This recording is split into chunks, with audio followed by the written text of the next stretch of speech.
राजपूत जी, दिल्ली से। राधे राधे शिवजी। राधे राधे महाराज जी, आपके चरणों में कोटि कोटि प्रणाम। श्री राधा कृष्ण के अलावा इस संसार में मेरा और कोई नहीं है, न ही मुझे किसी भी सांसारिक रिश्तों में कोई रुचि है। मैं पेशे से एक फिल्म निर्देशक हूँ। प्रोफेशनली काम के साथ साथ मैं पिछले 20 सालों से अध्यात्म की राह पर चल रही हूँ। किसका है जी? अब जैसे जैसे मैं गहरे ध्यान साधना में जाती हूँ, वैसे वैसे मन दुनिया से पूरी तरह अलग होता जा रहा है। साफ दिखाई देता है कि ये दुनिया एक माया जाल है। ऐसा लगता है सब कुछ छोड़कर वृंदावन में निवास कर लें, क्योंकि मेरी आत्मा सदैव यहीं रहती है। या कहीं एकांतवास कर लें, ताकि बचे हुए जीवन को पूरी तरह प्रभु की सेवा हाँ, में कर बहुत सकें। सुंदर, बहुत वंदनीय विचार है। बहुत उत्तम। जीवन का लाभ तो यही है, पर अगर आंतरिक ऐसी स्थिति तो कहीं भागने की जरूरत नहीं। वैसे मन तो कहता है कि एकांत सेवन करें या ऐसे परम पावन धाम आदि में रहें। महाराज, इनका प्रश्न है कि दुनिया के लोगों से डर लगता है, क्योंकि आज महिलाओं के साथ समय सुरक्षित नहीं है। अब मुझे क्या करना महिलाओं के चाहिए? साथ क्या कहीं कोई सुरक्षित नहीं है। सब ऐसे कर्म होते चले जा रहे हैं, अपने बिगड़ते चले जा रहे हैं कि अपने कर्म ही अपने नाश कर रहे हैं। आप देख लीजिए, अगर सही ढंग से देखा जाए तो 1000 आदमी में कोई एक आदमी ऐसा होगा जो ये जानने के लिए उत्सुक है कि मेरा कर्तव्य क्या है, मनुष्य का जीवन का लाभ क्या है, मुझे चलना कैसे चाहिए। सब मनमानी आचरण हो रहे हैं।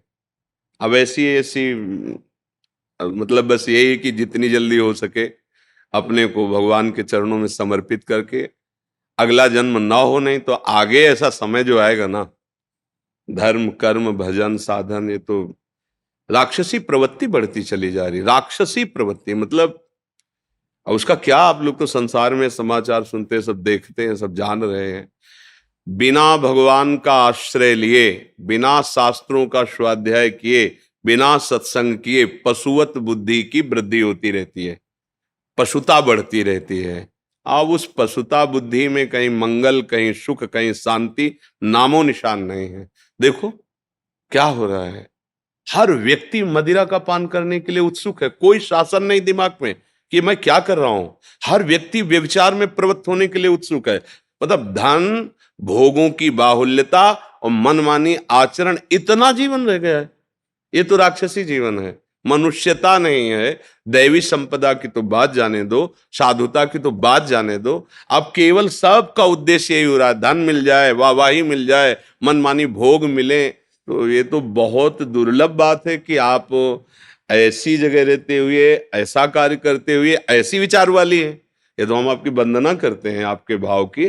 बहुत आगे चलकर जो समय आने वाला है, 13-14 वर्ष का बच्चा है, वो वीरपात दोष से इतना विक्षिप्त हो चुका है, क्योंकि उसको सिखाया गया हस्त में तुम, उसको सिखाई गई गंदी बातें। डॉक्टर बता रहे हैं आप स्वस्थ रहोगे अगर ऐसा करोगे।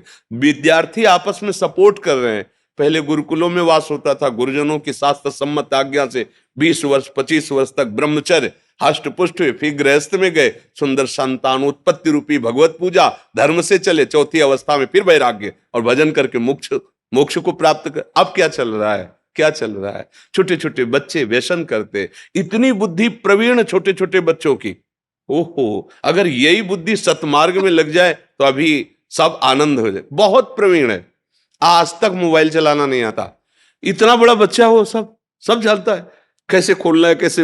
आश्चर्य है, कितनी बुद्धि प्रवीण। हम लोग इतने हो गए लेकिन हमें ज्ञान नहीं, और उसको ज्ञान है, वो कहां से कैसे सर्च करना है, क्या सब उसको ज्ञान है। अगर यही ज्ञान अच्छे मार्ग की तरफ, माता पिता को प्रणाम करना, उनकी सेवा करना धर्म से, तो हमारे देश के भविष्य बन जाए। छोटी छोटी अवस्थाओं से ऐसे आचरण, ऐसे दृश्य, ऐसा संयोग, सो बच्चे बच्चे यहाँ सब।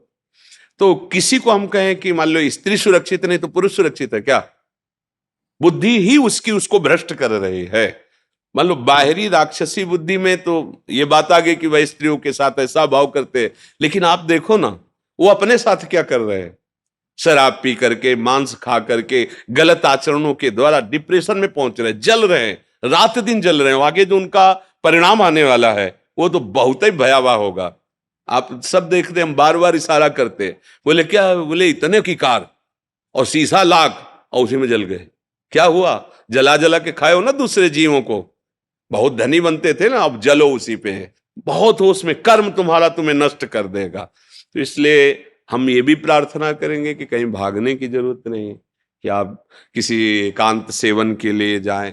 एकांत अपना हृदय है, भगवान सबके हृदय की बात देख रहे हैं।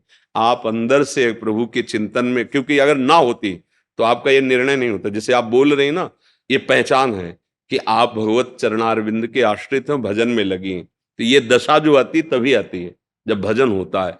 तो सत्य बात यह कि इतने बड़े विषय प्रपंच में रहती हुई तुम्हारे मन की स्थिति ये है, विषयों के बीच में बैठकर जो समाधि को प्राप्त होता है वही सच्चा महात्मा है। एकांत गुफा में समाधि में प्राप्त हुए, पर संसार में जब आए तब फिसल गए। इसीलिए अगर बाजार में बैठकर तुम ध्यानस्थ हो और घर में रहकर तुम बैरागी हो तो त्रिभुवन में तुम्हें कोई परास्त कर ही नहीं सकता। सोचो, कुछ ऐसे साधक हैं जो पत्नी सहित ब्रह्मचर्य लिए हुए हैं, हम उनको प्रणाम करते हैं। दोनों मित्र बन करके संयम से रह रहे हैं। कितना बड़ा ब्रह्मचर्य का नियम है, कितना बड़ा सद आचरण है कि एक ही घर में रहना और दोनों संयम से रहना। तो हमें तो लगता है इससे बड़ा संन्यास और क्या होगा। घर में रहकर संयम से रह रहे हैं, क्या बात है, मतलब प्रणाम योग्य है। हम लोग डरते हैं चूक ना हो जाए, वो उसी चूक में रहते हैं और चूक नहीं करते हैं, तो बहादुर वो ये कि हम हुए। तो हमें लगता है भागने की जरूरत नहीं है, हमको वहीं अभ्यास करना है जहां हमारी विरोधी वृत्तियां हैं। और अगर वह अभ्यास दृढ़ हो गया तो कहीं अभ्यास फेल नहीं होगा। और अगर एकांत में अभ्यास दृढ़ हुआ तो समाज में फेल हो जाएगा, और समाज में दृढ़ कर लिया तो एकांत में तो और वो गाढ़ भाव को प्राप्त हो जाएगा। भागने की जरूरत नहीं है। आज ऐसी हवा चल रही है कि कहीं भी, बात बहुत विवेक से समझना, अगर आप दृढ़ नहीं हैं तो कहीं भी कुछ नहीं है। आप दृढ़ हैं तो सब जगह वही है, और आप दृढ़ नहीं हैं तो सब जगह माया ही माया है। दो ही पक्ष है। वृंदावन आप बंबई से देख सकते हैं, लाइव देख सकते हैं। जब आप मंत्र जपेंगे, नाम जप करेंगे, चिंतन करेंगे, तो आपकी दृष्टि में वहां से लेकर यहां तक बीच में कुछ है ही नहीं, केवल सीधे वृंदावन दिखाई देगा, वृंदावन की लीला दिखाई देगी। अगर यहां है और आपका दोष दर्शन होने लगा कि यहां भी लोग कैसे हैं कैसे, तो आपका चिंतन बिगड़ गया। अभी वहां है तो इतना है कि संसार तो ऐसा है ही है, लेकिन भगवान और भगवान का धाम और नाम ये तो महामहिम है। यहां आकर के जब आप और यहां श्रद्धा बिगड़ जाए तो फिर पारा जो चिंतन का वो गिरने लगेगा। हमें लगता है हमारा चिंतन उठ रहा है तो चुपचाप वहीं रहकर चिंतन और बढ़ा लेना चाहिए। देखो, पूज्य भाई जी महाराज, श्री हनुमान प्रसाद पोद्दार जी, राधा बाबा गोरखपुर गीता वाटिका से सीधे प्रिया प्रीतम की लीला देखते थे। तो आज का समय ऐसा नहीं है कि आप किसी आश्रम में जाकर आप एक कमरा लेकर बहुत काल तक सुरक्षित भजन करें, ऐसा समय नहीं रह गया है। हमें लगता है कि अपने घरों में रह करके, अपने परिवार के साथ रहकर, अपने को राग रहित करके बहुत उत्तम स्थिति प्राप्त की जा सकती है। भागने की जरूरत नहीं। आजकल यंत्र हैं, मोबाइल आदि, इनसे सत्संग सुन सकते हैं। जो कभी मन आए, महीना 2 महीना 4 महीना में आके सत्संग सुन लें और एकांतवास करें। प्रभु के नाम से बढ़कर कोई तीर्थ नहीं है। जहां आप हो, आपके अंदर वही सब पवित्रता आ जाएगी नाम जपने से। देखो, संतों को कहा गया है तीर्थी कुर्वन्ति तीर्थानि। जहां संत जन तीर्थों में चरण रख देते तो तीर्थ पवित्र हो जाते हैं। तो क्यों? क्योंकि उनके हृदय में नाम चल रहा है। बात समझना, नाम चल रहा तो उनमें इतनी सामर्थ्य कि लोग तीर्थों में पवित्र होने जाते हैं और वो तीर्थों को पवित्रता प्रदान करते हैं। जब श्री भागीरथ जी गंगा जी को प्रसन्न किया तो गंगा जी ने 2 बातें कही कि एक तो मैं ब्रह्मलोक से नीचे गिरूंगी तो मुझे मृत्युलोक में रोकेगा कौन, क्योंकि इतनी प्रबल धारा तो हम रसातल को चली जाएंगे, तुम्हारा काम नहीं बनेगा, जो पुरखे हैं उनके। दूसरी बात, जब मैं भूतल में जाऊंगी तो पापी लोग मेरा स्पर्श करेंगे, वो तो निष्पाप हो जाएंगे, पर मेरे में मलिनता बढ़ेगी, मैं निष्पाप कैसे होंगे। तो भगीरथ जी ने महादेव जी को प्रसन्न किया तो जटाएं खोलकर गंगा जी को मध्य में रोका, फिर एक धारा निकाली तो उससे 3 धाराएं प्रकट हुई, अलकनंदा, मंदाकिनी और गंगा। गंगा मृत्युलोक में, अलकनंदा स्वर्गलोक में, मंदाकिनी नीचे के लोक में, जो अनुसुईया जी ने चित्रकूट में प्रकट की, नीचे की मंदाकिनी गंगा। और कहा कि जो निरंतर भगवान का भजन करते हैं ऐसे संत जन जब आप में चरण रखेंगे तो हे गंगा आप निष्पाप हो जाओगे। अब आप विचार करो, गंगा जी को भी पावन करने की सामर्थ्य भगवान नाम जापक में, वो नाम आपके पास है, वो भगवत चिंतन आपके जहां बैठोगी तो जगत पावन हो जाएगा। मम भक्ति युक्तो भुवनम पुनातु, कहीं भागने की जरूरत नहीं है, किसी के पास जाने की जरूरत नहीं है। अगर हमें शब्द मिल रहा है तो सुन लो, आचरण उतार लो, सब काम बन जाएगा। हमें अपना काम बनाना है। मिठाई वाला कैसा, हमसे मतलब नहीं, हमें मिठाई से मतलब। मिठाई अच्छी लगी, खा लिया, राधे साहब। उसे नहीं पूछते तुम कौन हो, क्या हो, तुमने खाया है, तुमने, तू जान, तेरा काम जान। तुम जो हमें मिठाई दे रहा है बहुत टाप की है, संत महापुरुषों के वचन, उनको पकड़ लो, वो आपको वहीं से दर्शा देंगे कि है क्या चीज। नहीं, आप पास रहते हुए भी हमें नहीं जान सकते, ना सत ना असत, दोनों का परिचय नहीं प्राप्त कर सकते। और जो हम कह रहे हैं, भजन में लग जाओ तो तुम जहां होगे, स्वप्न में तुम्हें परिचय मिल जाएगा कि कौन है। जागृत में तुम्हें अनुभूति होने लगेगी कि मुझे तो साक्षात ब्रह्म का दर्शन हो रहा है, मुझे तो साक्षात ब्रह्म का सानिध्य मिल रहा है। फिर कोई बात नहीं, जब अनुभव हो गया तो बात, जब तक अनुभव ना हो, हमारी प्रार्थना है, मतलब कोई भी कहीं भी दूरी बना के रखो, तभी धोखा से बच जाओगे। प्रार्थना है, नहीं तो फिर तुम्हारी श्रद्धा नष्ट हो जाएगी। हम क्या बोल रहे हैं उसको पकड़ो, मिलाओ, शास्त्र और संतों की भाषा से मिलाओ, ठीक बोल रहे हैं कि नहीं बोल रहे। अगर तस्मात् शास्त्रम प्रमाणम और हृदय शीतल हो रहा है, राजी हो जाओ, बात पकड़ लो। जब आपको अनुभव हो जाए तब आप निश्चिंत हो जाओ। जब तक अनुभव ना हो तब तक दूरी बना के रखो। नहीं, उनकी बात पे भी अश्रद्धा हो जाएगी, संतों पे भी, तो फिर बात नहीं बनेगी। संत संग किया जाता है मन से, उनकी बात मान लो, तन को अपने व्यवहार कार्यों में रखो, समाज में रखो, अपनी मर्यादा में रखो, और मन से उनकी बात, उनको जरूरत है तो वस्त्र दे दिया, भोजन दे दिए, भाई गृहस्थ है, बस संबंध में दूरी होनी चाहिए। तो हम इस बात को ज्यादा सपोर्ट नहीं करेंगे कि आप किसी आश्रम में वास करें, अपने घर में रहो, जो कर्तव्य है वो अपने कर्तव्य को करो। जिस भजन ने ऐसी स्थिति दी है उसी भजन में पूर्णता है, खूब अंदर चलाते रहो, मगन हो जाओगे। किसी को सपोर्ट में लोगे, वो सपोर्ट हटेगा तो टूट जाओगी। तुम असंग रहो, भगवान का आश्रय, भगवान नाम का जप, तो तुम्हारे सपोर्ट से लोगों का कल्याण होने लगेगा, तुम्हें किसी सपोर्ट की जरूरत नहीं। माताओं, बहनों, भाइयों, सबसे प्रार्थना है, किस गुरुजनों के, संतों के वचनों में अपने जीवन को लगा दो, बस इसे मंगल हो जाएगा। व्यवहार करने की जरूरत नहीं, व्यवहार में दूरी बनाओ, परमार्थ में आत्मसमर्पण कर दो, उनकी आज्ञा पर चलो, वही जो हैं वही तुम हो जाओगे। तुम्हें पता चल जाएगा कि तुम किसका संग कर रहे हो। जब भजन करोगे ना, ऐसे ऐसे नहीं, ऐसे नहीं, ऐसे फिर गड़बड़ हो जाता है, फिर परमार्थ में भी अश्रद्धा हो जाती है। आपको कोई इसमें संशय? बस एक समस्या आती है कि जैसे हम बहुत ज्यादा गाते हैं, क्योंकि मेरा प्रोफेशन बड़ा चकाचौंध वाला है, बहुत चमक वाला है, तो मैं ज्यादा लोगों का संग भी नहीं करती हूँ, और काम भी मुझे बहुत सिलेक्टिव चूज करने पड़ते हैं जिसमें मैं अपना 100% दे सकूं। जी, उस कार्य को इतना तो पता है ना कि भगवान का ही कार्य है। मान लो आप मनोरंजन समाज का ही सही, तो भगवत स्वरूप समाज है, उसके मनोरंजन को भगवान ने आपने सेवा जो आपको दी है, आप उस समय को भी भगवान के चरणों में समर्पित कर दें, और जो व्यक्ति उसमें है उनमें भी भगवत भाव कर लें, भजन हो जाएगा। पूरा का पूरा सिनेमा चल रहा है, वही नहीं है, ये सब सिनेमा ही चल रहा है, ये सब रूप हैं, ये सब अभिनय है। कहीं स्त्री का अभिनय, कहीं पुरुष का अभिनय, कहीं दुष्टता का अभिनय, कहीं साधुता का अभिनय, कहीं उत्तमता का अभिनय, कहीं अधमता का अभिनय। यही तो हम नहीं जान पा रहे। अगर ये जान गए ना तो मुक्त हो गए। अभिनय वाला जो अभिनय करता है वो कभी अपने को वो नहीं मानता है। वो जैसे किसी को अभिनय में मिला राजा का, किसी को अभिनय में मिला रानी का, लेकिन दोनों ठीक वैसे ही रुआब से अभिनय करेंगे, पर उनको पता है कि हमें 5,000 रुपए में राजा बनाया गया है और 5,000 रुपए में हम रानी बनी, और 2 घंटा के लिए अभिनय है, ना हम राजा है ना रानी। पीछे वो राजा रानी नहीं रहेंगे, सामने वो ऐसे ही रोल करेंगे। बस आपको ऐसे ही, आपको जो सेवा मिली है, जिस समाज में मिली है, वैसा अभिनय करो, पर आप वो हो नहीं। आप सच्चिदानंद भगवान के अंश हो, उनके स्वरूप हो, तो कहीं फेल नहीं होने वाले। जो अभिनय, बस यही बात, कसाई का सदन बड़ा उनकी महिमा गाई गई, वो अपना अभिनय करते थे, मांस ले आते कसाई वाले, सो मांस ही बेचते थे, और इतना शुद्ध ज्ञान था कि उन्होंने ऋषियों को उपदेश किया। पिंगला जी वैश्या थी, और भगवान दत्तात्रेय ने 24 गुरुओं में उनको एक गुरु माना है। जिस दिन से उनके अंदर वैराग्य और होश संभला, तो वहीं रहते हुए, उसी घर में रहते हुए परमहंस अवधूत दत्तात्रेय जी ने उनको गुरु माना, ऐसी स्थिति हो गई।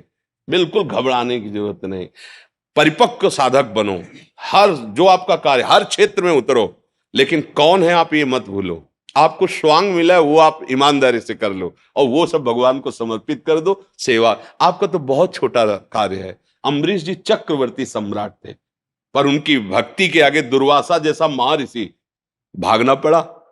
बस हमारी बात को समझो, आप ऐसा मत समझो कि आप कमजोर हैं, आप उन्हीं के अंश हैं। जो अम्बरीश जी में भक्ति आई वही आपके हृदय में आ जाएगी। भक्ति कोई दूसरी नहीं।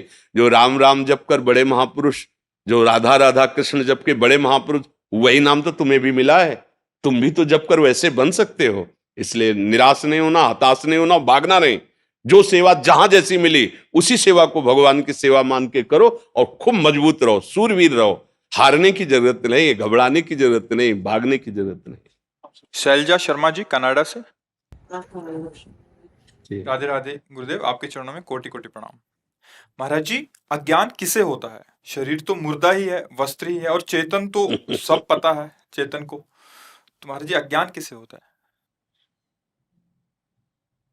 शीशा देखते हो आप, क्या दिखाई देता है? क्या दिखाई देता है शीशा में? अपना भी दिखाई, है? अपनी शक्ल दिखाई देती है महाराज। आप यही तो मानते हो ना कि मेरी शक्ल है। इसी को अज्ञान कहते हैं। इसी को अज्ञान कहते हैं। जब तक ज्ञान नहीं होगा तब तक वो समझ में ही नहीं आएगा, सब अज्ञान ही है। गो गोचर जहां लग मन जाई, सो सब माया जानो भाई। मैं और मोर तोर तय माया, जेहि बस कीन्हे जीव निकाया। जैसे आप प्रश्न कर रहे हैं कि आत्म स्वरूप चैतन्य घन है, शरीर जड़ है, इसके बीच में मन है, उसका परिचय पाया। सारा खेल इसी मन का है। मन ही बंधन और मोक्ष का कारण है। परमात्मा में लगा हुआ मन मोक्ष, और विषयों में शरीर अभिमान से, भोगों में, शरीर संबंधियों में, यही बंधन का कारण है। ना आत्मा का कभी बंधन हुआ है, ना है, न कभी होगा। पर भ्रम से हम अपने आप को मन मान बैठे, तन मान बैठे, और मन और ज्ञानेंद्रियों के द्वारा भोगों में सुख ढूंढने लगे।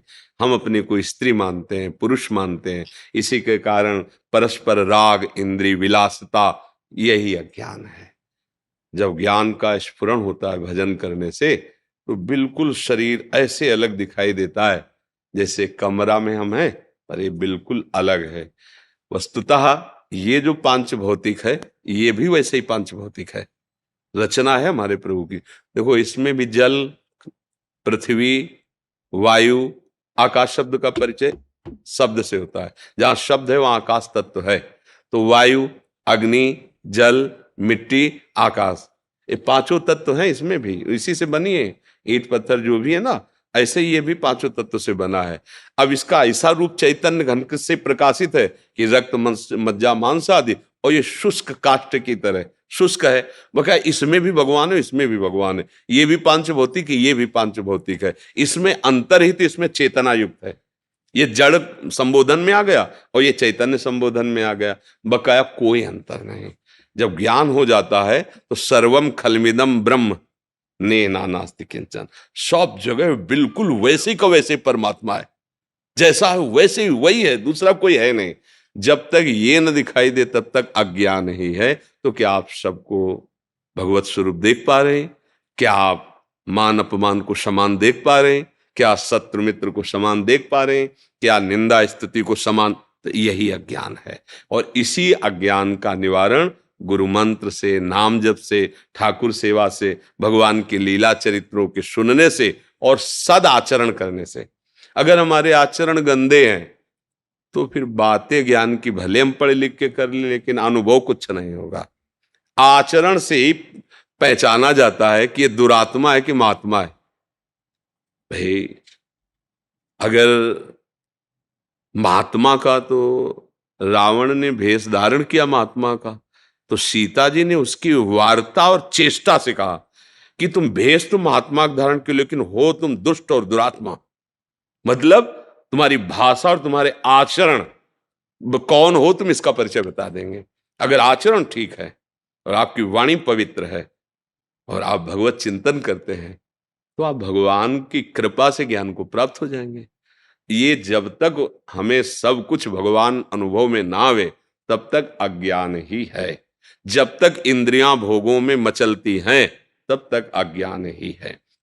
भगवान ने गीता जी में कहा है, श्रद्धावान लभते ज्ञानम तत्परा संयतेन्द्रिया ज्ञानम लब्ध्वा पराम शांति मचिरेणादि गच्छति।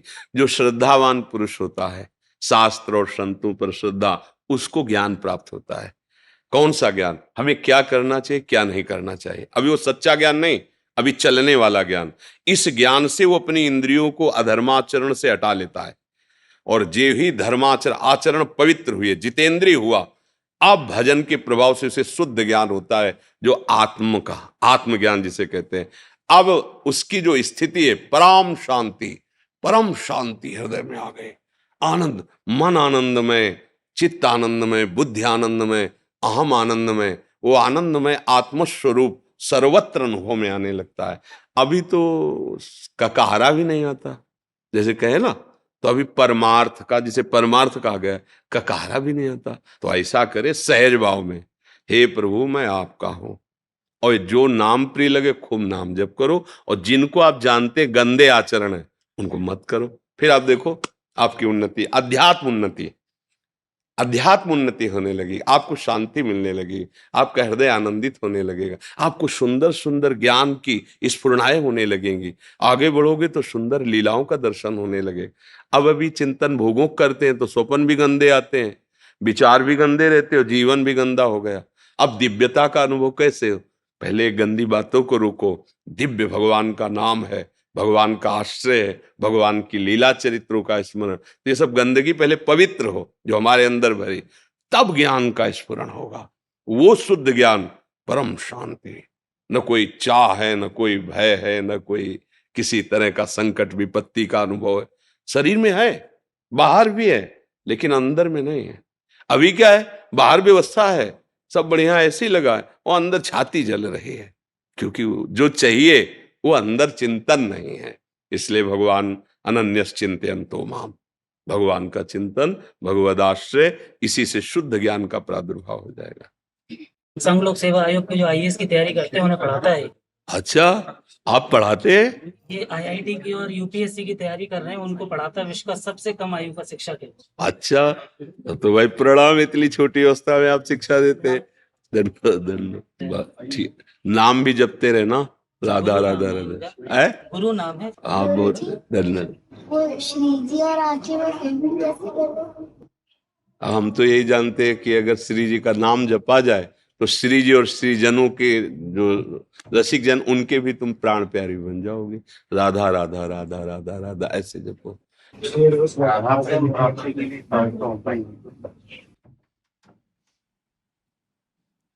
महाप्रभु ने पहले ही बता दिया, महाप्रभु चैतन्य देव ने, हमारी श्री जी को दैन्यता बहुत प्रिय है।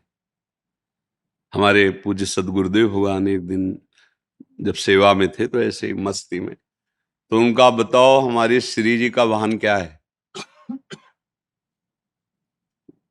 जैसे कार्तिकेय जी का मयूर वाहन है, सरस्वती जी हंस पे बैठे, महादेव जी नंदी पे सवार, अंबा शेर का, वैसे सबके वाहन है। तो हमारे भगवान भी श्री हरि गरुण। तो हमारी लाडली जी का वाहन क्या है? गुरुदेव भगवान ने पूछा। उनका महाराज जी हमें नहीं पता। हाँ, बोले दैन्यता। जिसके हृदय में दैन्यता है उसी के हृदय में लाडली जो विराजमान होती है। अगर दैन्यता नहीं तो हमारी लाडली जो नहीं, लाडली जू का सांद्राघन प्रेम मूर्ति किशोरी, लालजू के हृदय का जो आनंद है ना, आह्लाद है ना, वही लाडली जू के रूप में। लाडली जू की प्राप्ति का उपाय महाप्रभु चैतन्य देव कह रहे हैं। बोले तृणादपि सुनी चैन, इतनी दैन्यता होनी चाहिए कि तृण से भी नीच अपने अंदर भाव हो जाए। तृणादपि सुनी चैन, तरोरु सहिष्णुना। जैसे वृक्ष को कोई कुल्हाड़ मारे, ईंट मारे, फिर भी वो छाया, पत्ता, लकड़ी, छाल ये देगा ही, कोई अहित नहीं करेगा वो। ऐसे जिसका स्वभाव बन गया है, करत जे अनसहन निंदक तीनों पे अनुग्रह, वो आपकी निंदा कर रहा है, वो आपका अपमान कर रहा है, अवहेलना कर रहा है, और आप श्री जी से मना रहे हैं कि इसका कभी अमंगल ना हो। प्रभु आप इसकी बुद्धि को पावन करें, ये नादान जीव है, इसको कभी, जैसे ठाकुर हरिदास जी प्रार्थना करते हैं कि इन जल्लादों को कभी दंड न मिले जो शरीर को पीड़ा पहुंचाए। नाथ इनकी बुद्धि मंद है, इनकी बुद्धि को प्रकाशित किए। करत जे अनसहन निंदक तीनों पे अनुग्रह कियो, तो वो वही कर सकता है अनुग्रह जो तरुषम सहनशीलता हो। महाप्रभु चैतन्य देव कह रहे हैं तृणादपि सुनीचेन तरोरिव सहिष्णुना, और बहुत जोर की बात, अमानिना मान देना, स्वयं अमानी रहकर सबको सम्मान देना। कीर्तनिया सदा हरि, तो लाल रंगीलो गाइए ताते प्रीति रंगीली पाई। हमारे आचार्य रसिक महापुरुष जन कह रहे यदि हरि हरि बोले तो लाडली मुस्कुरा देंगी, लाडली मुस्कुरा देंगी। हरि कृपा करेंगे तो जिह्वा पे राधा नाम स्फुरित हो जाएगा, हृदय में राधा चरणारविंद प्रकाशित। लाडली जू लाल जू की है, लाल रंगीलो गाइए ताते प्रीति रंगीली। और जब लाडली जू कृपा करती हैं तो श्री कृष्ण अनुराग में वो डूब जाता है। श्री कृष्ण ललित रंगीली गाइए ताते प्रेम रंग रस पाइए। ये अद्भुत महाप्रभु चैतन्य देव का उपदेश है, हर संप्रदाय के हर उपासक को जीवन में उतारना चाहिए। बिना इस स्थिति के वो भगवत मार्ग में आगे बढ़ ही नहीं सकता। तृणादपि सुनीचेन तरोरि सहिष्णुना, अमानिना मान देन कीर्तनिया सदा हरि। गुरु प्रदत्त नाम और मंत्र को निरंतर जपिए, दैन्य भाव रखिए, दूसरों का सम्मान कीजिए और सहनशील बनो। किसी भी स्थिति में विचलित ना हो तो प्रेम अपने आप हृदय में स्फुरित हो जाएगा, क्योंकि वो है, नवीन नहीं आना है, वो है प्रेम। हमारा जो स्वरूप है हम उसे भूले हुए हैं, वो प्रेम स्वरूप ही है, दास्य स्वरूप ही है। हम देहाभिमान के कारण भोगों में रस बुद्धि करके हम उस प्रेम से वंचित हो गए हैं। नहीं, वो है, सबकी ममता ताक बटोरी, वही प्रेम बन गया। संसार में लगा वही राग और काम आसक्ति बन गया, प्रभु में लगा वही अनुराग बन गया।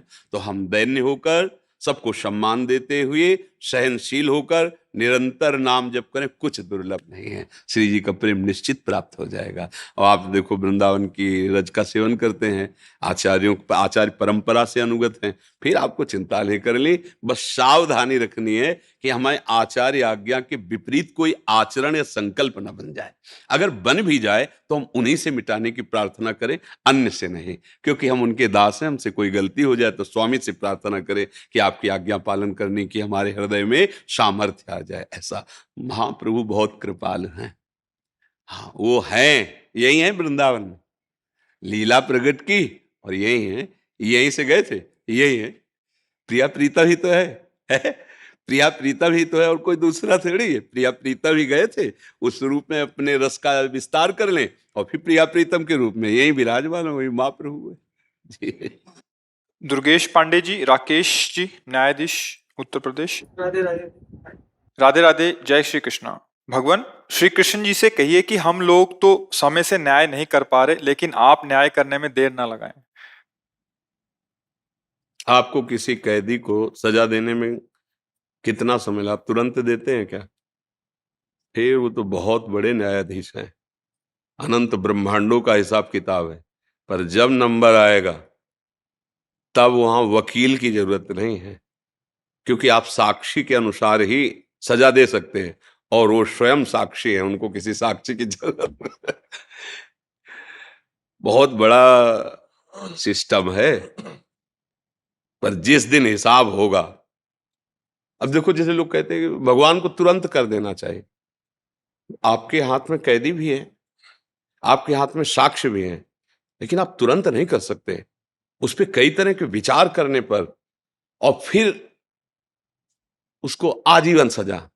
गलती हुई 15 मिनट की, सजा आजीवन की हुई, पर सजा देते देते कई महीने लग जाते हैं, वर्षों लग जाते हैं।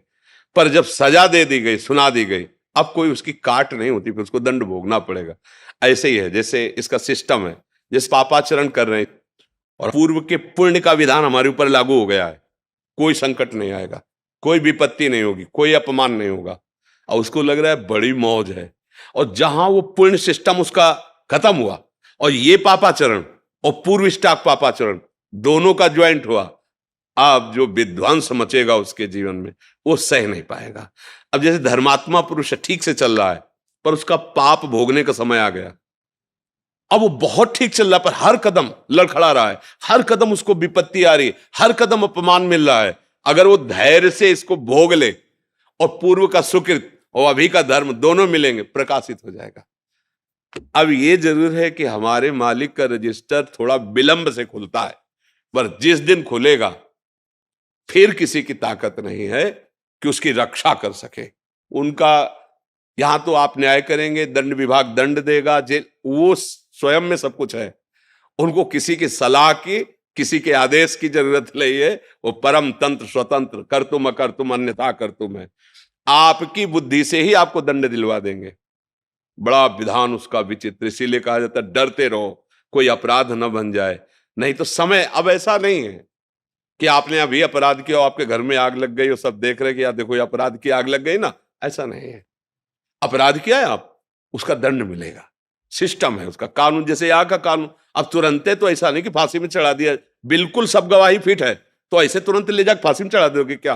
पहले आपके द्वारा वो पूर्ण निरीक्षण होगा, हाँ बिल्कुल साबुत पक्के हैं, बिल्कुल गवाही पक्की है, अब उसका निश्चय करके। इसीलिए कई जन बैठते हैं, कई अदालतों का स्वरूप भी है, इससे ऊपर फिर इससे ऊपर फिर, मतलब उसको बिल्कुल निश्चित अपराधी को दंड मिलना चाहिए और जो अपराधी नहीं है उसको मुक्त करना चाहिए। इसके लिए बड़ा विधान। अच्छा, यहाँ तो धोखा भी हो सकता है, साक्ष्य गलत उपस्थित कर सकते हैं, और आपने देखा है नहीं साक्ष्य के अनुसार ही लेकिन वो तो साक्षी है, वो स्वयं साक्षी है, वो सबके हृदय में बैठा हुआ देख रहा है। पर यह जरूर है कि रजिस्टर थोड़ा विलंब खुलता है, क्योंकि ऑफिस बहुत बड़ी है, अनंत ब्रह्मांडों का हिसाब किताब है। तो इसलिए उनसे कहने की जरूरत नहीं है, वो आपकी भी बुद्धि में बैठे हुए है और चराचर जगत की बुद्धि में। तो इसलिए जो भगवान आपको प्रेरित कर रहे हैं, आप अपने धर्म का पालन करते हुए सत्य पे चलिए, तो आपकी बुद्धि में ही सारथी बने बैठे हुए हैं, वो आपके ही हृदय में बैठे हुए हैं वो। देखो बहुत ध्यान से सुनना, भगवान की छाती से धर्म प्रकट हुआ है और भगवान की पीठ से अधर्म प्रकट हुआ है, दोनों भगवान से प्रकट हुए हैं। और ये सृष्टि क्रम है। बोले भगवान ने अधर्म रचा ही क्यों? दिन है तो रात है, स्तुति है तो निंदा, इसी को तो माया भगवान ने रचा, इसी को खेल रचा है। अब जीतो, निगेटिव पॉजिटिव दोनों रच दिए, अब किस पे चलते हो? सुमति कुमति दोनों रच दिए, धर्म अधर्म दोनों। खेल तो तभी होगा ना, विपक्ष ना हो तो खेल कैसा? तो ये खेल है जगत, इसमें दो पार्ट रखे गए। आप किधर चलना चाहते हो? एक पक्ष अधर्म का है और दोनों उन्हीं के हैं, और कभी अधर्म को बलवान बना देते हैं और कभी धर्म को बलवान बना देते हैं। ये उनका खेल चलता रहता है। भला उस ईश्वर के खिलाफ कोई एक कदम रख सकता है? नहीं। अब जैसे कहते कि भगवान भी चाहते हैं, नहीं, भगवान ने दो पावर दिए, दो पावर दे दी, एक अधर्म को और एक धर्म को। अब आप किसको स्वीकार करके चलते हो? देखो, जो दुनिया को दुख पहुंचा रहे हैं उनके भी बहुत अनुयायी हैं, और जो दुनिया को सुख पहुंचा रहे हैं उनके भी बहुत अनुयायी है।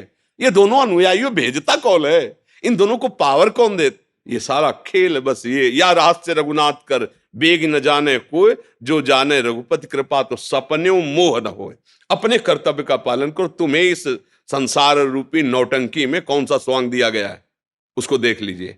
जगन नाटक वैभवा, गोपाल शास्त्र नाम में ये जगन नाटक भगवान का वैभव प्रकाशित, तुम्हें स्वांग क्या दिया गया है? जज का। तो जितना तुम्हें ज्ञान दिया है उसके अनुसार तुम्हें न्याय करना, ये भगवान की पूजा होगी। भगवान का स्मरण करते हुए किसी के धन या किसी के बल प्रभाव से दब करके न्याय नहीं, भगवद आश्रित होकर सत्य पे, ये भगवान की पूजा होगी। और जब भगवान प्रसन्न हो जाएंगे तो इस स्वांग से आपको मुक्त कर देंगे। चलो हमारे इस खेल से हटो, त्रिगुणात्मिका माया के, आओ परमानंद खेल में खेलो। अलग अलग खेल है, ये मायाकृत खेल है और एक दिव्य प्रेम लीला है भगवान की, जो भगवान की चिदानंद धाम में निरंतर होती रहती। बड़े बड़े महाभागवत भजन करके वो उसे प्राप्त करते हैं। तो उनसे कहने की जरूरत नहीं है, वही सब रूपों में अपना विस्तार करके खेल रहे हैं। निवेदन है महाराज जी, हाँ जी, एक बार हंस दीजिए आप हाथ ऊपर करके। नहीं तो ऐसे कैसे हंसने, मतलब अब जैसे कोई ऐसी बात आवे ना, अब जैसे रोल में हंसला हो तो अलग है, ये जो हंसी होती है ना, ये आनंद की छकन में होती है। जैसे कोई भागवतिक बात कही और एकदम हृदय आनंदित हो गया, उस वो एक अलग। अब जैसे बनावटी में हंसा जाता है ना, तो उसमें स्वाद नहीं होता है। नहीं, देखो ना, जैसे नाटक में भी तो हंसते हैं तो उसमें स्वाद थोड़ी होता है। एक ब्रह्मानंद की छकन में भगवदानंद की छकन में जो हंसी आती है वो लुभायमान करती है। और ऐसे हंसना लुभायमान तो कॉमेडी नहीं कर, कॉमेडी कहते, क्या कहते हैं? हाँ, मैं अंग्रेजी नहीं।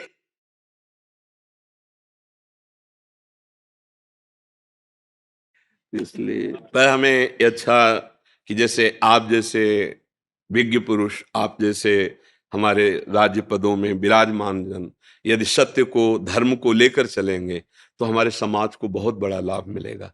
क्योंकि अगर जो आप जैसे बड़े पदों में बैठे हैं, अगर आप धर्म को नहीं जानेंगे, सत्य को नहीं जानेंगे, तो कहीं ना कहीं आप किसी के दबाव में आ सकते हैं, धन के दबाव में आ सकते हैं, किसी के बल के दबाव में आ सकते हैं। और अगर आप धर्म को जानेंगे तो आपको फोन भी आवे कि फिर हम आपको देख लेंगे, कुछ नहीं हो सकता। हरि का भरोसा हो, पक्का कहते हो, सत्य पे चल रहा हो तो कोई कुछ नहीं कर सकता। बिल्कुल नहीं डरना चाहिए। अब अगर हमसे अधर्म हुआ है और वो ओपन नहीं हुआ, प्रकाशित नहीं हुआ, तो फिर हम ठीक करते हुए भी फंस जाएंगे। वो जो दंड हमें मिलना चाहिए, तो इस समय हमने अपराध नहीं किया पक्का, पर वो जो प्रकाशित नहीं हुआ पाप, अब वो आया है। इसीलिए जो विज्ञ जन होते हैं चुपचाप सह लेते हैं कि ठीक भाई, हमसे गलती नहीं, पर हम जानते कोई न कोई गलती हमारी है, क्योंकि वो जो साक्षी है वो हमें दंड दे रहा है।